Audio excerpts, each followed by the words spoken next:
وقتی شما از 17 ساعت بیشتر حدوداً فست میمونی، بدنت شروع میکنه، من کلا شبیه سازی رو خیلی دوست دارم تو پزشکی، برای مردم که توضیح میدم. میاد چی کار میکنه؟ یه وانتایی بودن با بلنگو را میافتادن تو کوچه، کاسه شکسته، دمپایی پاره، ماشین لباسشویی کهنه، میخریم.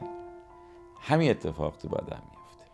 سیستم ایمنی را میفته تو بدن، میگه میتوکندری قراضه، دیواره سلولی قراضه، سلول احتمال سرطانی شدن قراضه، تیکه های واکوئل، اینا تمام اجزای سلولی هستند. قراضه همه رو میخریم. چیکار میکنه؟ اینا رو میبره تو ضایعاتی، همه رو میکنه آمینو اسید، ماده اولیه برای ساختن پروتئین، و این بزرگترین روند پیشگیری از سرطان. این اتوفاژی خیلی چیزی که من توی خودم خیلی دوست دارم توی این داستان، پاکسازی بدنه.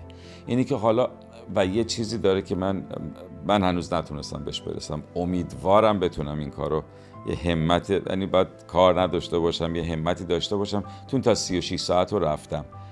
72 ساعت وقتی که شما بتونی فست باشی، دوپامین ریست میکنی.